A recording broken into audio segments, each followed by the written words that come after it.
Go! Let's pick it up. Woo. Are we rolling? We're rolling.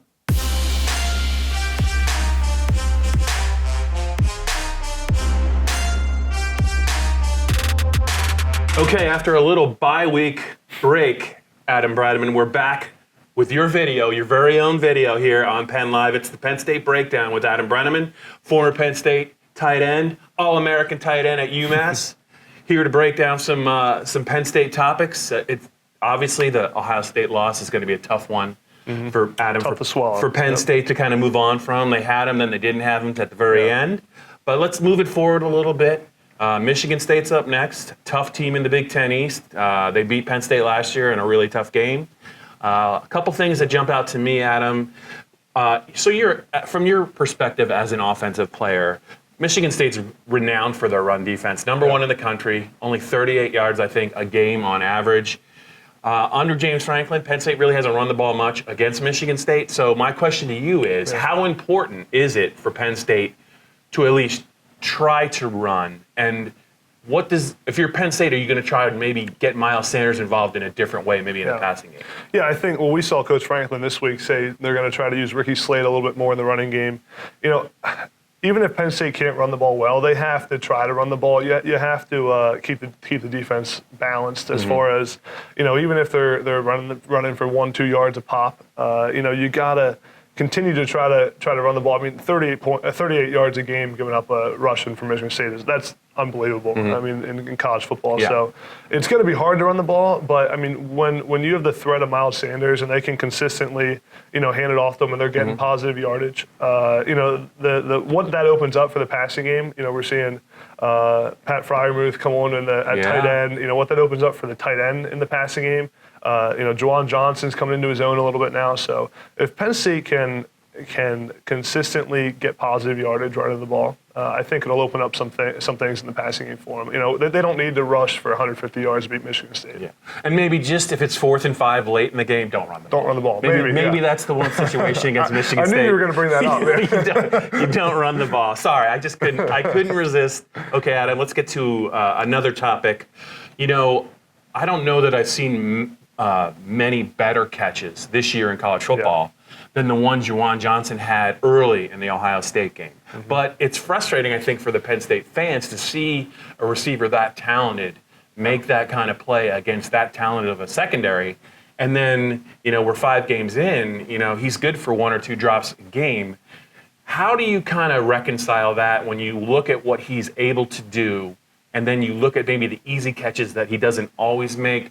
What does that say to you, and what would you say to the fan base about Juwan? Yeah, he's been kind of a mystery this year, trying to figure out, you know, what was going on with him. And I mean, that catch it's got to be probably the catch of the year. And you see him make plays like that. And I've said this before, I think on the show, Juwan Johnson will play in the NFL. I mean, he's a. You're sure? I'm positive, and you can. I'm holding it to you. We're going to keep this video. He'll play in the NFL, and he'll get drafted. I mean, he's a great wide receiver. You know, and people talk about focus drops. I call them more confidence drops. I think that, you know, as a receiver, catching the ball is as much mental as it is physical. There's no one who isn't focused out there playing football. So I think Juwan, when he's confident, you know, you see him play really well. And I think the key moving forward, and I think we'll see this from Ricky Slade, you got to get Juwan Johnson the ball early in the game. You get him a catch on the first drive. Kind of is in his groove and can get things going. That was kind of, I mean, you know, you look at Mike Gesicki back in, he's going to kill me for bringing this up, but Mike Gesicki back his sophomore year, I mean, everyone knew Mike Gesicki was an unreal player and was going to play in the NFL. Everyone knew that at that point. At least inside the program, everyone knew that. But it was a matter of confidence that, you know, if you start thinking about catching the ball, that's when you start dropping the ball. So, you know, if they can get him a few catches early on in the game, I think you'll see, you know, Juwan make those routine catches that he needs to make to be an elite player. So when you were at Penn State, you played for a pretty demanding coach. And did you ever, have to deal with the drops at Penn State, whether it was in practice or in games? And if you did, what did somebody like Bill O'Brien say to you? Was he hard on you, or how did he coach that out of you if you had that problem? So, you know, I'm trying to think of, you know, there were definitely practices where you know, I had drops at Penn State, and like I said, it's more of a confidence thing. Yeah. And I think Coach O'Brien knew that, and I'm sure Coach Franklin knows that too. You got to build your players up, and that's what you see. I mean, Juwan, had a few rough games there, and they continue going to him. Yep. He's starting. I mean, he's still the guy in that offense. So, I think they're building them up the right way, and the way to get a player to catch the ball is definitely not tearing them down and making them think even more about catching the ball. I can only imagine the four-letter words that came out of Billy O's mouth in Never. practice. He And never said that. You're not going to divulge it. I respect it. Okay, one last topic to get to here on the Penn State breakdown with Adam Breneman. James Franklin in the post-game press conference. I know we're talking about Ohio State.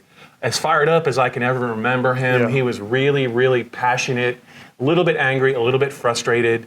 And I think it has to do with the fact that Penn State's last 4 losses are by 8 points to good teams, Ohio State twice, Michigan State.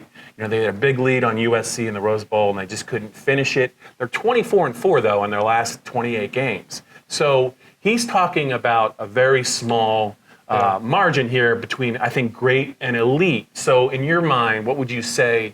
What do you say Adam is kind of missing maybe from Penn State? Is there anything you see that's maybe that could take them to the next level and get them elite? It's tough. I think, and I watched Coach Franklin's whole press conference, which I thought he did a really good job addressing a variety of things. He took some flack for saying the reason they lost is because guys don't go to class. Right. But what he's talking about is that all that it's a trickle down effect. It's a trickle down effect of having guys on the team that aren't balled in. And I think they've done such a good job of number one, getting rid of guys who aren't balled in, even if they're talented. Right. And creating that locker room environment where everyone believes in the same thing, is working towards the same goal. I think it's elite versus great. That's all kind of semantics. But I think Penn State, it's really impressive where they're at right now. The thing you got to think about is a lot of these guys on this Penn State team haven't played in big games. A lot of the guys who are playing and contributing a lot for this team, other than Trace McSorley, other than a guy like Juwan Johnson's played some, other than on the defensive side of the ball, they have almost no one that's played in big games. Maybe Ryan Bates is one guy. So these are guys that haven't played and they don't know how to finish these games. That stuff all comes with experience. I think at the end of the game, coaching's got to be a little bit better. You got to be able to, make decisions that are going to put your team in the best position to win. And that doesn't take anything away from what Coach Franklin's done with that program, because it is unbelievable where they're at right now. But if they want to take that next step and beat Ohio State, and they should have beat Michigan State last year, should have beat USC. All those games, the whole thing has to come together. And I think what's most frustrating for Coach Franklin, most frustrating for fans, is that they're so close, and they've been so close now for 2 to 3 years. But I think we'll see them get over the edge soon. I think Penn State is an elite program. They're one of the best in the country, and losing to Ohio State by a couple points at home, is tough to swallow. But they're almost there. Okay, I won't put you on the spot for a game prediction against Michigan State, but I will put you on the spot for something right now. Will Penn State run the table and finish the regular season 11-1? I do think so, and I think they'll make the college football playoff. All right, I like it. Those are 2 great picks. That's it for this edition of the Penn State Breakdown with Adam Breneman on PennLive. And just a special thanks to people who are watching this on the PennLive Penn State YouTube channel. We're over 2 million views, and we have over 3,000 subscribers. And we're hoping to get, my man Salim in the background is telling me, we're hoping to get to hundreds of thousands of subscribers very soon. That's it for this edition.